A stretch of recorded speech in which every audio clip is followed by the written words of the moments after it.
Hello students, आज पुनः एक नए वीडियो के साथ कक्षा 9 के मैं इंपॉर्टेंट क्वेश्चन बता रहा था।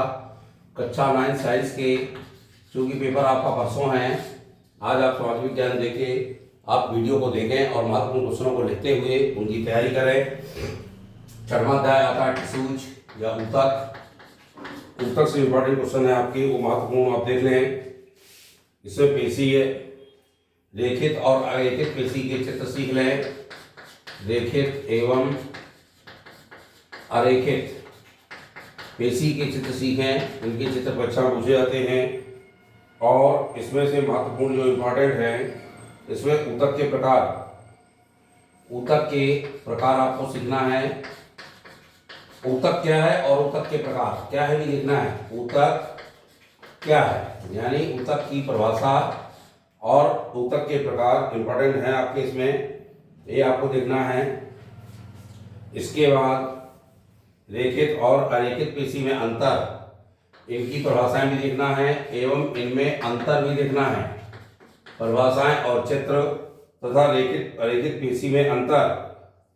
कुछ ऊतक आ जाते हैं और ऊतक के कार्य पूछता है कि ऊतक कौन कौन से इनके कार्य हैं, तो ऊतकों के कार्य देख लेना है। इनमें नामजद आते हैं, चाहे विभाज्योतक ऊतक हो, चाहे पार्श्व विभाज्योतक हो, कोई भी ऊतक हो, स्थायी ऊतक हो, उनके नाम जैसे आ जाता है। मृदुतक के कार्य क्या है, मृदुतक पैरेन्काइमा ऊतक के कार्य क्या है, ये इंपॉर्टेंट इसमें इसके कार्य पूछ लेता है। चाहे पैरेन्काइमा के पूछे, चाहे मृदुतक के पूछे, इस तरह से इनमें कार्य पूछता है। आप इनको इंपॉर्टेंट देखते हुए एक आपको देखना है हृदयक। हृदयक यानी कार्डियक, इसको कार्डियक भी कहते हैं। कार्डियक आ जाए या हृदय का आ जाए, कार्डियक पेशी का नामांकित चित्र, इसका चित्र पूछता है। कार्डियक पेशी का नामांकित चित्र, ये भी आपको देखना है, बहुत इंपॉर्टेंट है ऊतक के अंतर्गत ये क्वेश्चन, ये आप देख लें। इसके अंतर्गत तंत्रिका ऊतक का चित्र पूछता है। न्यूरॉन जिसे कहते हैं, इसको तंत्रिका ऊतक भी कहते हैं और इसको न्यूरॉन भी कहते हैं। तो तंत्रिका ऊतक का चित्र देख लें। न्यूरॉन का जाइलम एवं फ्लोएम, जाइलम एवं फ्लोएम में अंतर याद कर लें अच्छे से, ये बहुत परीक्षा में पूछा जाता है। जाइलम एवं फ्लोएम, तरह की कुछ काट आ जाती कभी कभी, तरह की काट, तरह की काट का नामांकित चित्र, इससे आपको ये कुछ 4-5 चित्र सीखना है। ये आपके परीक्षा में ऊतक से पूछे जा सकते हैं। तो ऊतक में आप इतना देख लें, यदि इतने क्वेश्चन आप देखेंगे तो ऊतक का चैप्टर आपसे परीक्षा में बन जाएगा। बहुत ज़्यादा क्वेश्चन नहीं है, थोड़ा थोड़ा सा क्वेश्चन है, उनको याद कर लें और आप अच्छे से इनकी तैयारी करें। तैयारी करेंगे तो निश्चित रूप से आपसे 9th का पेपर अच्छा जाएगा। और अगला आता है 7वां लेसन, गति, मोशन। आपकी गति के अंतर्गत इसके तो सवाल भी आते हैं परीक्षाओं में, तो आपको इसमें याद करना है दूरी एवं विस्थापन की परिभाषा एवं इनके सूत्र। दूरी एवं विस्थापन की परिभाषा और इनके सूत्र। चाल की परिभाषा, औसत चाल की परिभाषा, ये परिभाषा और इनके सूत्र आपको याद कर लेना है। चाल और औसत चाल।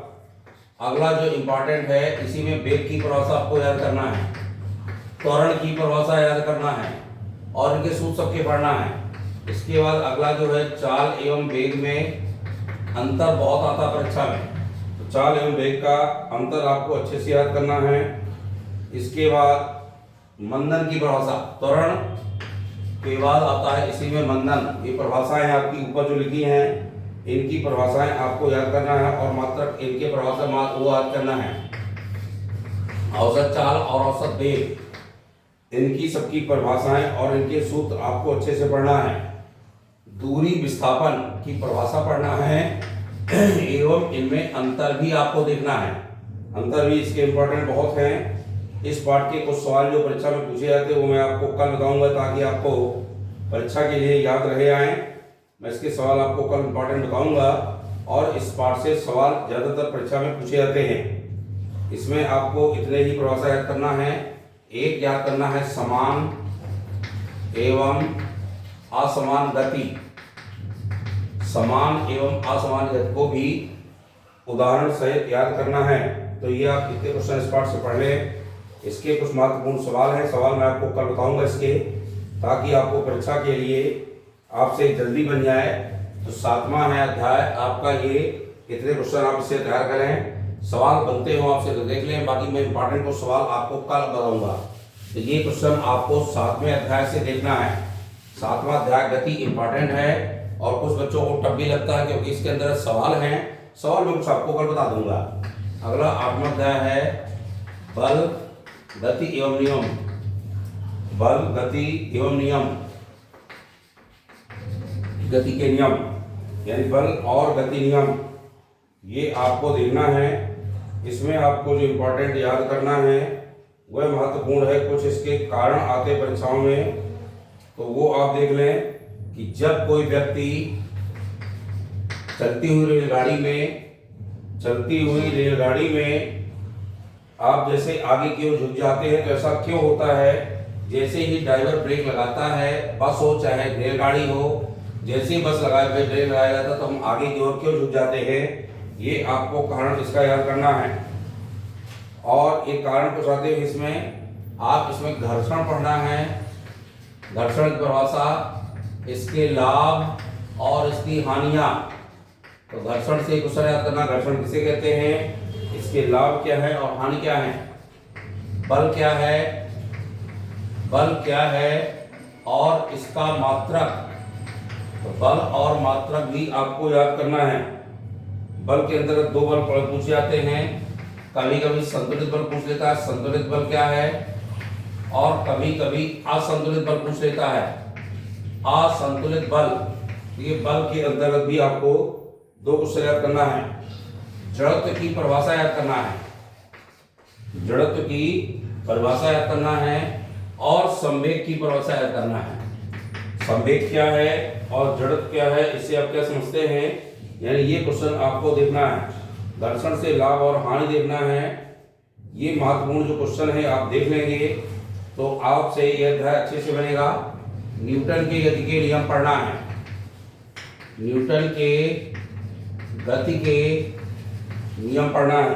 न्यूटन की गति के नियम के अंतर्गत आपको न्यूटन की गति के नियम पढ़ लीजिए। घर्षण के लाभ हानि के साथ घर्षण कम करने के उपाय, ये भी बच्चा में पूछा जाता है। कम करने के उपाय, घर्षण को हम कैसे कम कर सकते हैं, ये भी पूछना है।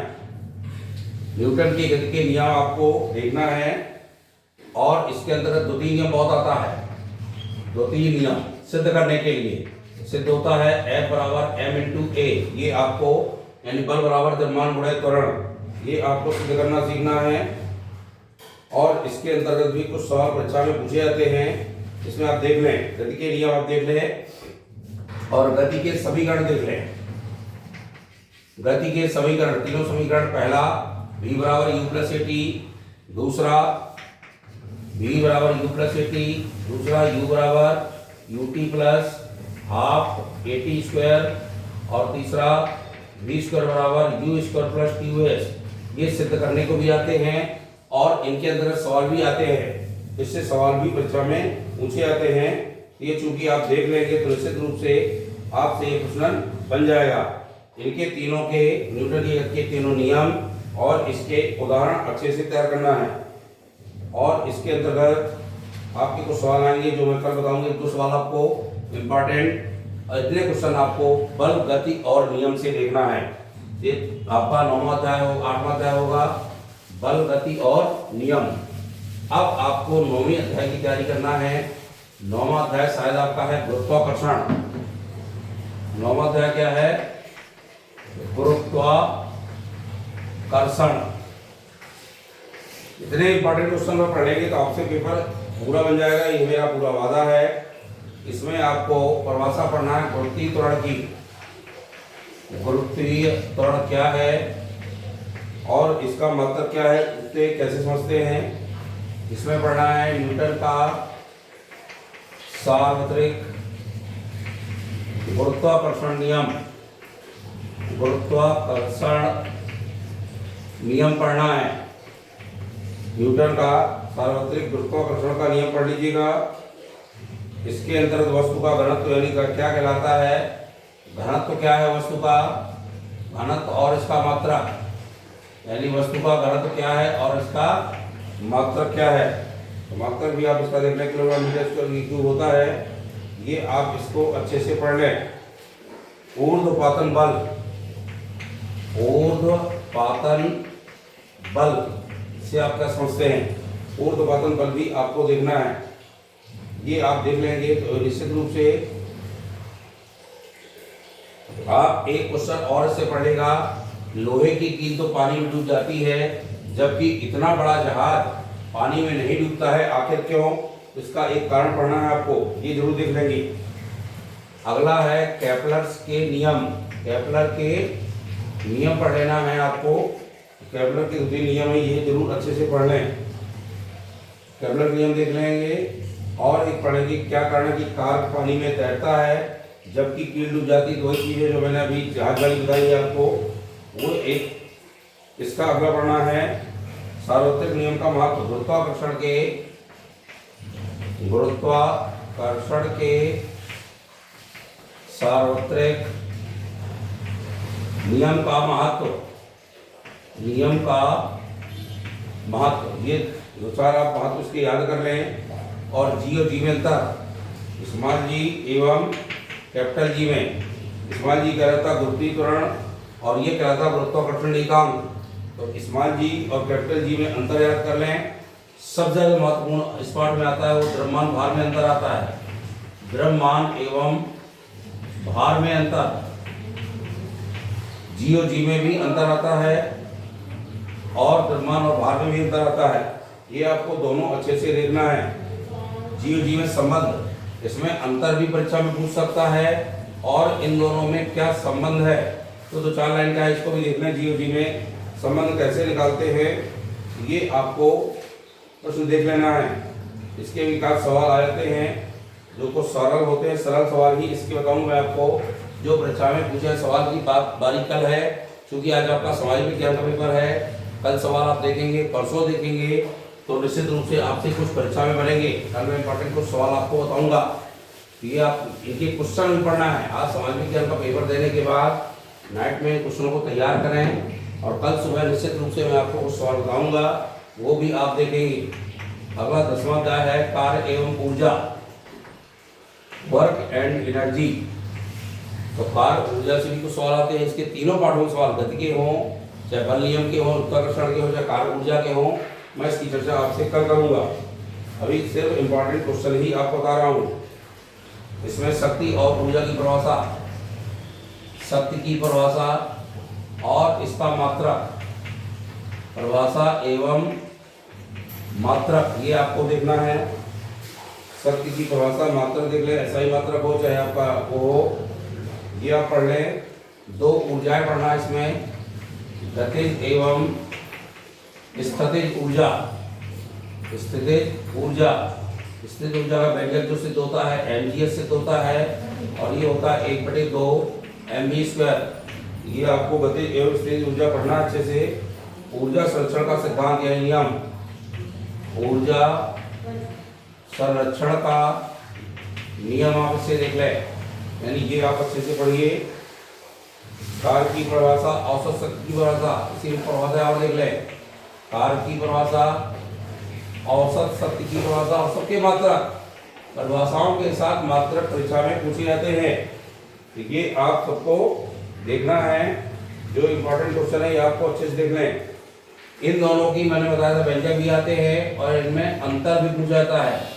गतिज एवं स्थितिज ऊर्जा में क्या अंतर है, तो अंतर भी आप देख लें।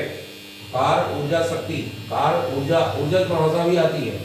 कार्य ऊर्जा एवं शक्ति परिभाषाएं और इनका मात्रक क्या है ये आपको इससे देखना है।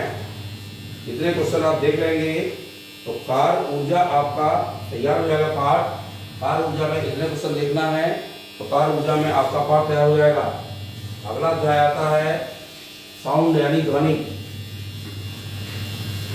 11वें अध्याय में देख लें आप, ध्वनि का चैप्टर आता है साउंड। ध्वनि के अंतर्गत क्वेश्चन बता दूं मैं आपको। ध्वनि में आप देख रहे हैं, इसमें आपको अनुप्रस्थ एवं अनुदैर्घ्य तरंग में अंतर और परिभाषाएं। अनुप्रस्थ एवं अनुदैर्घ्य तरंग में अंतर क्या है और इन दोनों की परिभाषाएं क्या है। परिभाषा सहित जब परिभाषा चलेगी तो वही अंतर में काम लिया जाता है। एक तो अंतर परिभाषा के ही हो जाता है, तो ये आपको तैयार करिए। आप वृत्त की परिभाषा याद करें, इससे आप वृत्त की परिभाषा याद करें, तरंग वेग की परिभाषा याद करें, तरंग वेग की याद करें, तरंग दैर्घ्य की परिभाषा याद करें। ये परिभाषाएं तरंग तरंग आवृत्ति। और एक क्वेश्चन आता है कि चमगादड़ अथवा शिकार पकड़ने वाले पराध्वनि का उपयोग किस प्रकार करता है। ये चमगादड़ वाला क्वेश्चन भी बहुत आता परीक्षा में, तो इसको अच्छे से देखना है। और कंसर्ट हॉल छतें वक्राकार क्यों बन जाती हैं। कंसर्ट हॉल की जो बड़े बड़े हॉल बनते हैं, इनकी छतें वक्राकार, ऐसी वक्राकार क्यों बनाई जाती है, ये क्यों वाला एक क्वेश्चन आपको इससे पढ़ लेना है। ये परीक्षा में पूछा जाता है। अधिकतर वस्तुओं को साफ करने के लिए पराध्वनि का उपयोग क्यों करते हैं, ये क्वेश्चन पढ़ना है। वस्तुओं को साफ करने के लिए पराध्वनि का उपयोग क्यों करते हैं, उपयोग क्यों करते हैं, ये आप इसको देखें अच्छे से।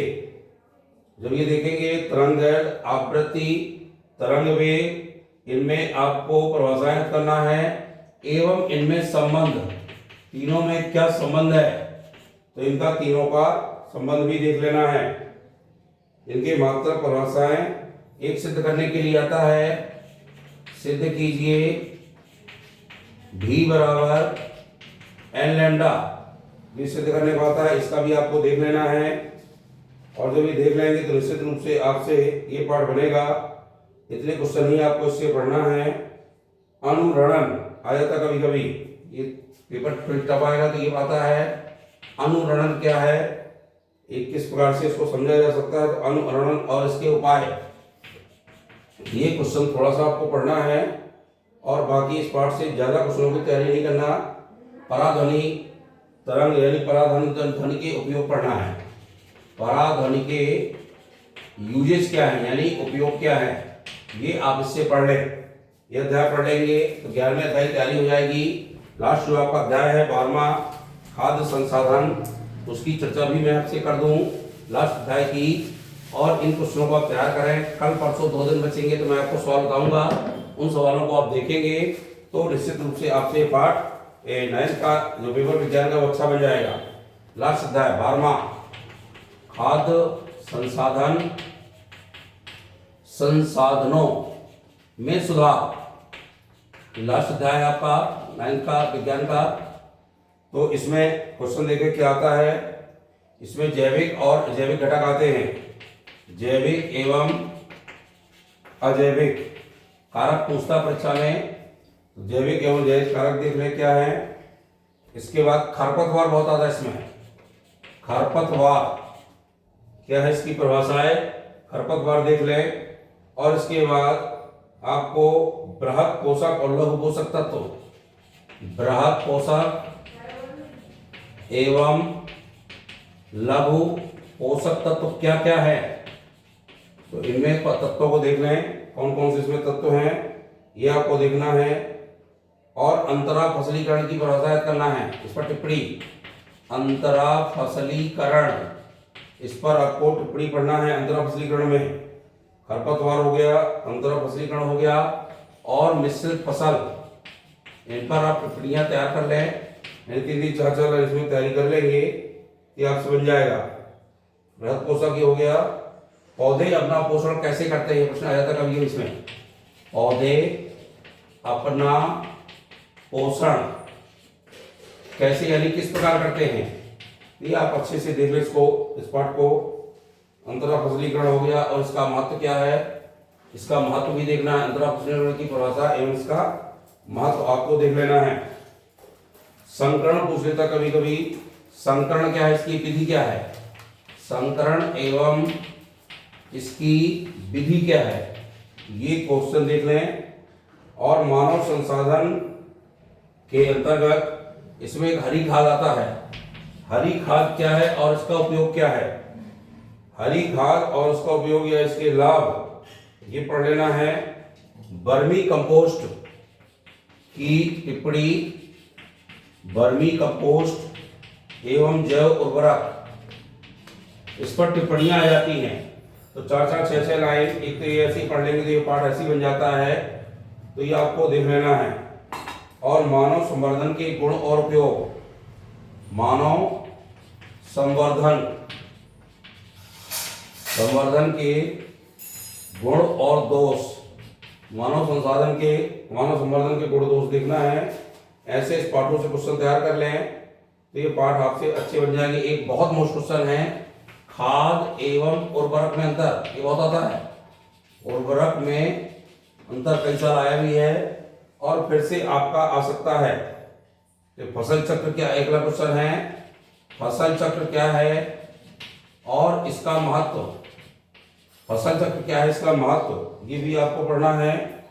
मिश्रित खेती में पहले बता गया था, फिर भी आपको उसमें मिश्रित खेती क्या है, किस प्रकार होती है, तो मिश्रित खेती पर भी टिप्पणी याद करना है।